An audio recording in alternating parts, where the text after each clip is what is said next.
Bonjour et bienvenue à vous tous qui nous suivez d'ici ou d'ailleurs et bienvenue sur votre chaîne LBN Télévision, plus précisément sur l'émission La Sentinelle. Alors cette émission va vous permettre de pouvoir évangéliser ou alors de promouvoir vos événements d'ici ou d'ailleurs. Aujourd'hui, je suis avec le docteur Samuel Elwabantou, qui est le leader principal de l'église Maison du Roi, à Rosny, en Ile-de-France.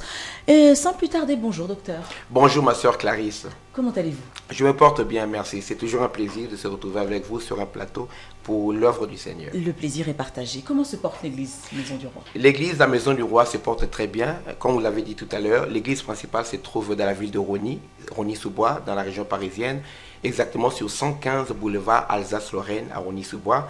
La deuxième église est à Dallas, précisément dans la ville de Arlington. C'est dirigé par un fils spirituel, l'évangéliste Marilyn Stranagan-Givens. Et puis une troisième église qui est en implantation depuis l'année passée à Abidjan, sur des plateaux, qui est dirigée par l'apôtre William Poli, qui est un de mes fils spirituels également. Très bien.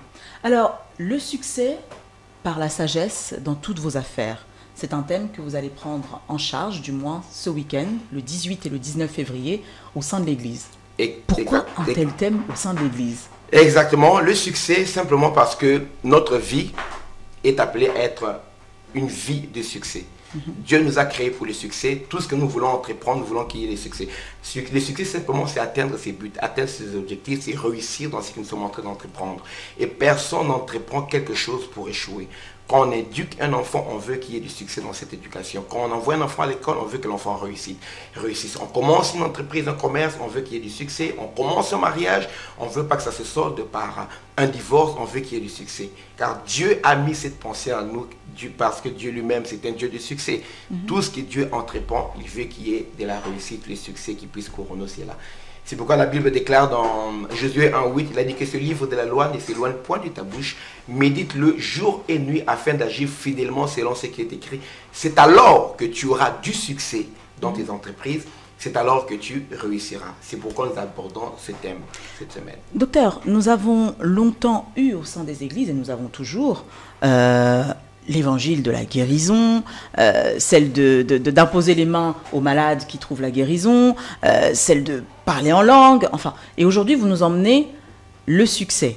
Alors, vu le thème, est-ce qu'il n'aurait pas mieux valu faire ça en dehors de l'église? Pourquoi avoir choisi l'église pour parler du succès dans les affaires? J'ai comme l'impression que vous parlez beaucoup business. Exactement.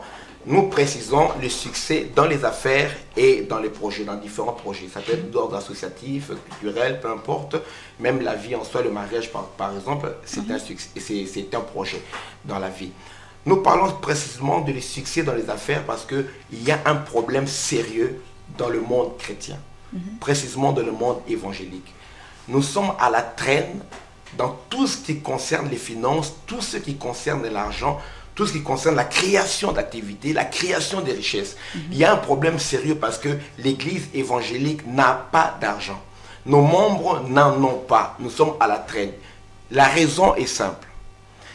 J'évolue dans deux communautés. Il y a la communauté évangélique et puis également la communauté de laquelle je suis issu, la communauté africaine. Le problème est pareil dans les deux communautés. Pourquoi? Quand moi je me suis converti, il y a 25 ans, on nous a fait comprendre que le Seigneur va revenir bientôt.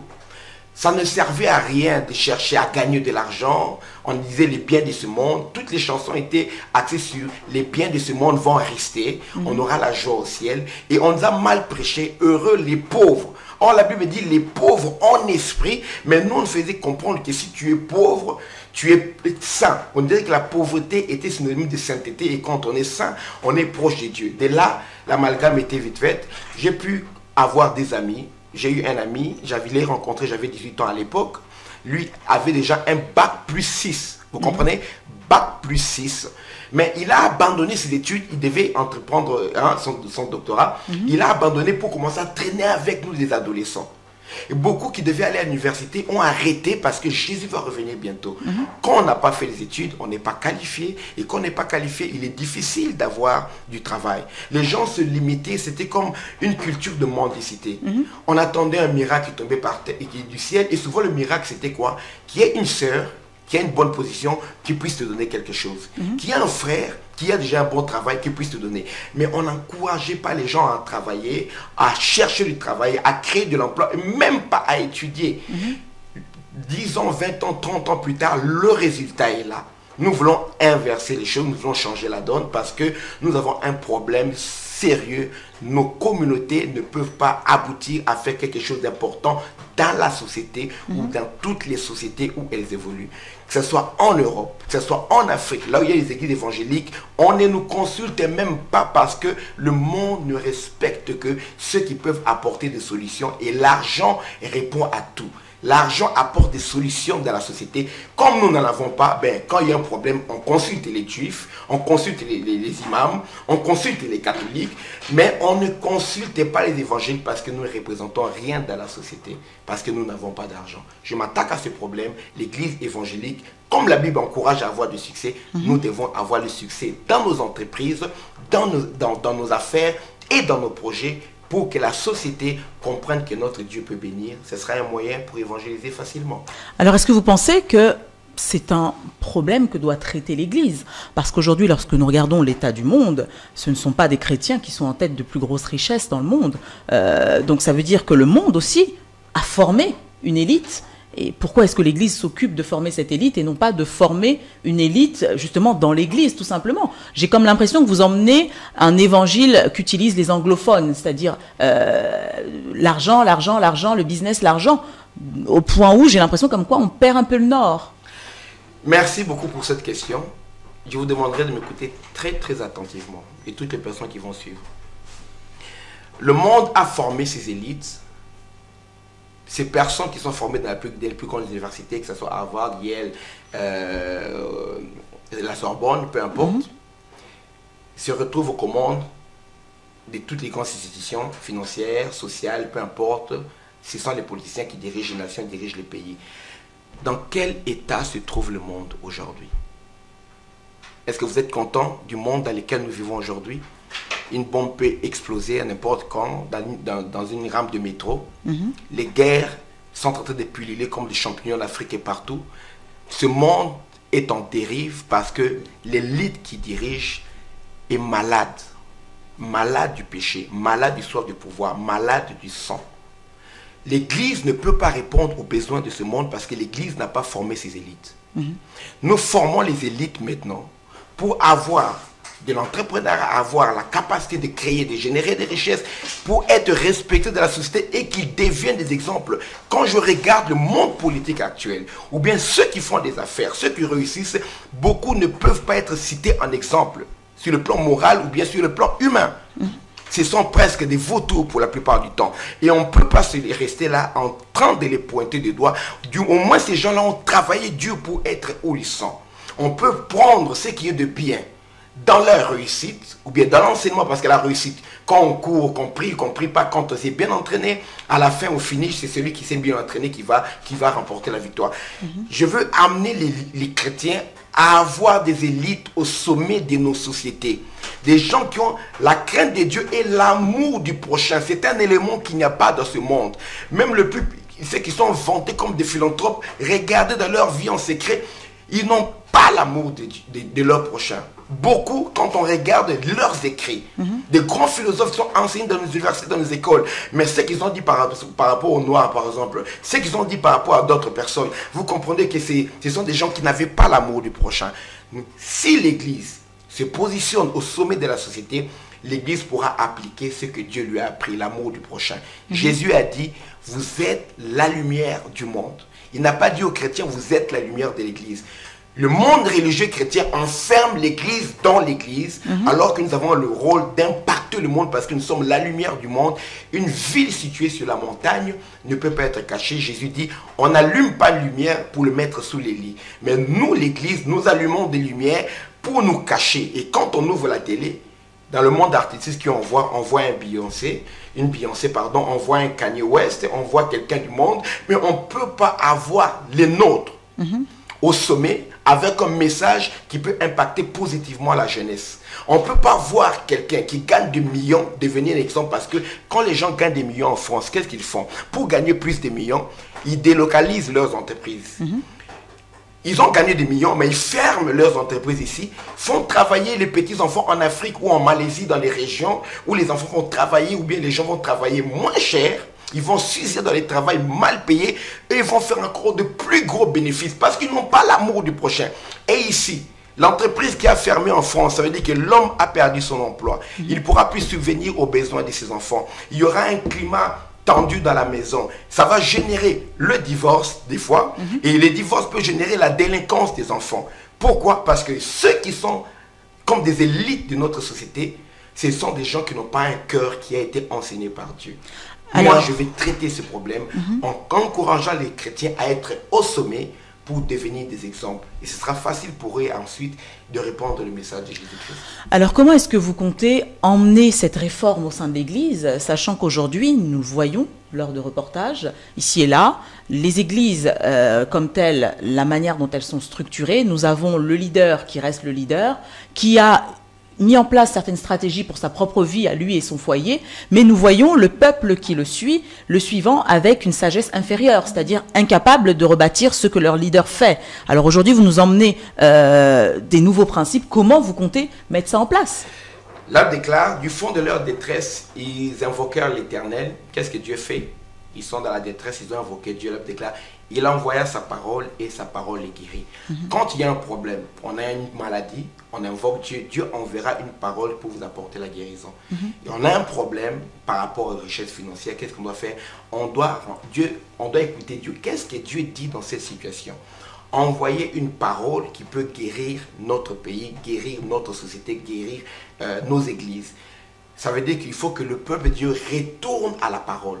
Quand tout le monde retourne dans la parole, le pasteur jouera son rôle selon la parole. Les fidèles joueront leur rôle selon la parole.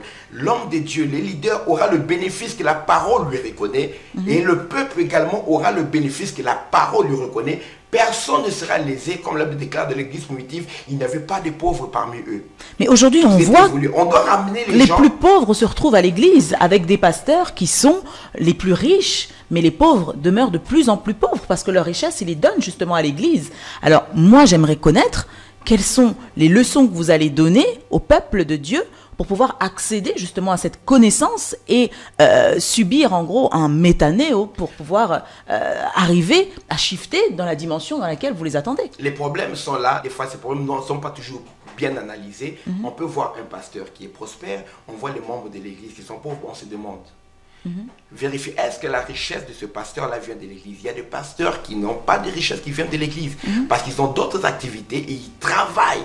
Ils doivent enseigner à leurs membres. Maintenant, comment est-ce qu'ils sont arrivés à ces richesses-là? Exactement. La solution, c'est l'enseignement.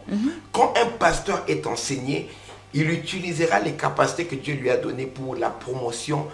C'est comme un papa de la maison qui est là avec des enfants qui meurent de faim et lui, il est rassasié. Donc aujourd'hui, vous êtes d'accord avec moi que beaucoup de leaders mangent à leur faim, mais ils ne savent pas nourrir leur peuple. Oui. D'où peut-être les lacunes au sein de l'Église. Ça existe et je connais également beaucoup de fidèles qui mangent à leur faim et leur leader meurt de faim. Vous comprenez? Est-ce que vous savez que le métier, je suis pasteur, ce métier de pasteur pour lequel j'ai fait des études, j'ai fini, c'est le métier qui connaît actuellement le plus grand nombre de AVC. Vous comprenez? Combien? Un exemple. Dû à quoi? Combien de filles? Mais c'est le stress, la pression que les pasteurs subissent sans avoir un soutien, un apport en retour. Ça, c'est quelque chose qu'on n'en parle pas. Mais comment ils peuvent avoir des AVC? Si la vision vient de Dieu, la provision doit venir de Dieu. Donc la maladie ne doit pas faire partie de la provision. Non, non. Parce que ce principe-là a été mal enseigné. Si Dieu donne la provision à un leader, il a donné la vision à un leader, il ne lui donne pas à lui la provision. Il donne la provision au peuple qui écoute ces leaders-là. Pour qu'il y ait compatibilité, travail en équipe entre les leaders et le peuple. Parce qu'un leader qui se suffit à lui-même ne prendra pas soin du peuple. Mais Dieu a ordonné que ceux qui travaillent à l'évangile vivent de l'évangile, que celui qui soigne les brebis puisse en boire le lait. Si tu n'as pas ton lait des brebis, tu as la source de ta provision ailleurs, tu ne t'occuperas pas des brebis. Mais si tu sais que ce que je peux avoir dans mon assiette dépend de ces gens, je vais bien m'occuper d'eux. Et s'ils sont affamés, j'en parlais même avec un pasteur hier, un ami, à Port-de-Bronx, une brebis qui est affamée, un pasteur n'a pas intérêt à affamer une brebis. C'est contradictoire parce qu'une brebis affamée, mais qui chante, ne donne pas le lait. Tout pasteur travaille pour la prospérité de ses brebis, pour la stabilité des couples. C'est pourquoi nous intervenons là où l'État a échoué, là où les services sociaux ont échoué. En Afrique, vous savez que nous sommes les seuls services sociaux qui existent en Afrique, les églises. Il n'y en a pas. Ce sont des aspects de l'action de l'église dans la société que beaucoup de gens ne comprennent pas, méprennent. Donc, mais par l'enseignement, on va rééquilibrer les choses pour que chacun retrouve sa place. Et surtout, nous comprenions que nous avons un devoir de succès parce que le monde nous regarde. L'évangile qu'on nous a confié est gratuite, mais l'évangélisation demande beaucoup de moyens. Évangéliser, former des disciples, ça demande des moyens, ça demande des heures de travail, ça demande des livres à imprimer, des émissions télévisées comme ceci. Ça demande les moyens pour que l'évangile puisse aller loin. Maintenant, un enfant de 10 ans peut ouvrir son téléphone et recevoir des images pornographiques dessus. Quand est-ce qu'on verra les images de versets? Il faut un moyen, il faut une provision nécessaire qui puisse permettre que l'évangile soit sponsorisé, même dans les médias, que ça arrive dans nos portables. C'est que nous ne donnons pas aux nôtres, le monde continuera à leur donner. L'église souvent est toujours restée à la traîne. Quand la télévision a commencé, les églises n'ont pas voulu entrer. Quand la radio a commencé, les églises ont dit que la radio est démoniaque. Le temps que l'église entre dans la radio est déjà prise par le monde. Était déjà prise par le monde. Quand la télévision a commencé, l'église a dit que c'est l'image de l'enfer de Satan. L'église n'a pas voulu de la télévision. Le temps que les pasteurs commencent à prêcher, la télévision a éduqué le monde selon la culture d'Hollywood, une culture démoniaque. Et quand Internet a commencé, les chrétiens croyaient être spirituels en disant c'est www, c'est 666. C'est démoniaque. Mais le monde a récupéré Internet, il en fait ce qu'il veut pour la promotion de ses affaires, pour la promotion de sa culture, des fois qui est démoniaque. Il n'y a pas seulement cela, mais il y a la culture également enrichissante. Le temps que l'église entre sur Internet, mais c'est déjà loin. Même les réseaux sociaux, quand ils ont commencé, nous sommes toujours à la traîne. Nous ne voulons plus de cela. Nous voulons être ce que Jésus-Christ a dit, être la tête et non la queue. Je me vois la plus grande banque dans ce pays être dirigée par un chrétien né de nouveau. Qu'il soit fier de dire je suis chrétien. Ce sont les principes de sagesse de Dieu. Le monde utilise cette sagesse-là et ils sont devenus riches. Tout ce qu'on utilise dans les universités là, ce sont les principes qui sont basés sur la parole de Dieu, que le monde a exploité en enlevant le nom de Dieu. Mais nous qui avons le don de Dieu, nous avons le droit d'utiliser cette sagesse. Et quand on vient nous demander, on ne va pas dire ça n'est pas nous seuls qui avons réussi, mais c'est grâce à Dieu. Tournez-vous vers le Seigneur, le rocher de notre salut. Ce qu'il a fait dans notre vie, il pourra le faire dans votre vie. C'est ce que Dieu a fait avec Abraham, Isaac et Jacob. C'est pourquoi on a dit Dieu d'Abraham, Dieu d'Isaac. Au fait, on citait leur succès. Dieu ne peut pas se référer dans la vie de quelqu'un qui a échoué et dire que je suis le Dieu de celui qui a échoué. C'est l'image que le monde veut de l'Église veut donner au monde aujourd'hui. Regardez-nous, on a échoué. Nous sommes à la traîne des 3 grandes religions du monde. Vous savez, on peut les Juifs. Sur le plan religieux, la création des richesses, les Juifs sont au sommet, après eux viennent les Arabes, les chrétiens sont derrière. Mais on veut convaincre les gens, malgré que nous ne valons rien, nous ne répondons pas aux problèmes de la société, financièrement, socialement parlant, mais nous voulons toujours que vous puissiez venir suivre notre Dieu, croire à notre foi, avoir notre même confession que nous. C'est pour devenir quoi? Des gens qui ont échoué. C'est pas ça la vision de Dieu pour l'Église. Pour revenir justement, docteur, à l'événement de ce week-end, donc de 18-19, comment ça va se dérouler? C'est sur 2 jours? C'est sur 2 jours. Nous avons 3 séances. Le samedi 18 février, de 11h à 14h, c'est la première séance. Il y aura les 2 intervenants. Je vais un peu parler d'eux tout à l'heure. Et puis de 17h à 20h. Et puis nous revenons le dimanche de 10h à 13h. J'encourage tout le monde. Vous savez, des fois, les gens manquent le culte. Dimanche, je sais que beaucoup de pasteurs ont des cultes. Le matin, d'autres l'après-midi. Quand quelqu'un est malade, il n'ira pas à l'église. Quand il y a un décès de la famille, quelqu'un n'ira pas à l'église. Souvent, ça arrive. Quand il y a un problème de train, quelqu'un s'est suicidé, comme ça arrive souvent les gens. Pourquoi on peut manquer le culte chez soi? Simplement parce qu'il y a un malheur qui est arrivé. On a le droit, ou bien quand quelqu'un le programme au travail, il dit, je ne pourrais pas venir, le pasteur dit. Mais un pasteur a du mal à laisser ses fidèles aller suivre une formation qui peut être bénéfique pour sa vie. même pour la vie de l'Église, laisser le fidèle aller suivre et revenir avec cette connaissance, avec ses aptitudes pour l'appliquer dans l'Église ou même l'appliquer dans la vie. C'est le pasteur qui en sera bénéficiaire. Moi, j'ai payé des grosses sommes d'argent pour aller suivre des séminaires aux États-Unis. Quand j'étais aux États-Unis, j'ai manqué les cultes chez moi. Ça ne m'a pas empêché d'être qui je suis. Donc le dimanche, ceux qui prient le matin, les pasteurs ne peuvent pas faire des cultes avec des salles vides, mais ils peuvent déléguer quelques personnes pour venir suivre ces formations. Ces formations coûtent cher à cause de la qualité de personnes qui viennent donner ces formations. Ces gens sont payés cher dans ce travail ailleurs. Ils sont payés par des entreprises, par des financiers, des gens qui font des millions en dollars ou bien en euros, payent ces gens-là pour les enseigner, mais ils ont accepté à cause de la faveur, de la relation que j'ai avec eux. Ce sont des collaborateurs du docteur Maï Murdock et je suis le protégé de Maï Murdock en France et dans les pays francophones. C'est à cause de cette relation-là qu'ils acceptent de venir équiper les chrétiens en France, mais aussi tous les entrepreneurs qui veulent suivre cette formation au travers de la Maison du Roi. Donc j'encouragerai les pasteurs à envoyer leurs enfants, leurs fidèles, les gens en qui croient qu'ils ont quelque chose à apporter dans la société, les gens qui ne savent pas comment s'y faire des fois.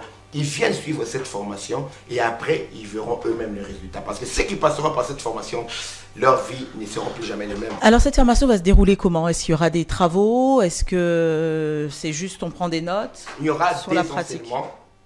Bien sûr, nous allons prendre des notes. Il y a des book notes déjà qui seront disponibles même pour les gens qui viendront.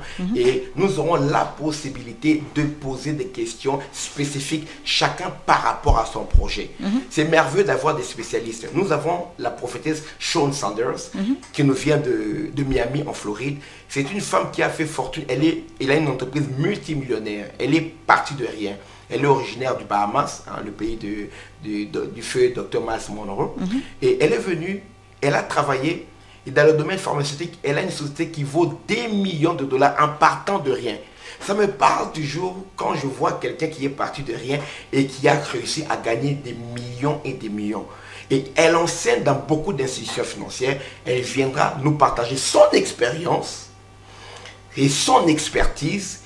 En tant que serviteur de Dieu, servant de Dieu, pardon, elle viendra nous donner le langage biblique qu'eux ont compris. Le monde anglophone a compris les principes qui amènent les gens à être prospères, venant de la Bible, que notre monde à nous n'a pas encore compris. Nous avons le bishop Kieran Dewar, qui vient de l'Angleterre, de Londres. C'est quelqu'un qui a géré une entreprise qui avait un chiffre d'affaires de 40 millions d'euros, vous comprenez, qui lui appartiennent à lui-même. Mais il a vendu son entreprise pour entrer pleinement dans le ministère. Il est maintenant le bishop de près de 700 églises, mais il continue à donner des cours et à donner des consulting, à des grandes sociétés financières. Il m'a dit, je donne même des enseignements aux sociétés arabes, des multimillionnaires arabes qui me payent cher.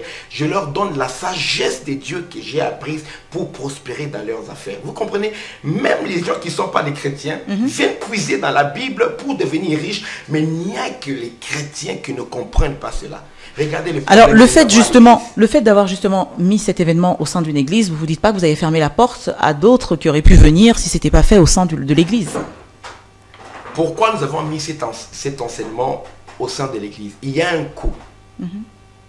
La fois passée, en septembre, j'ai organisé la conférence avec Dr. Mike Murdock. Oui, la location de la salle du palais de Congrès de Montreux, ça nous a coûté 26 000 euros. La conférence en elle-même, en tout, ça a coûté 75 000 euros.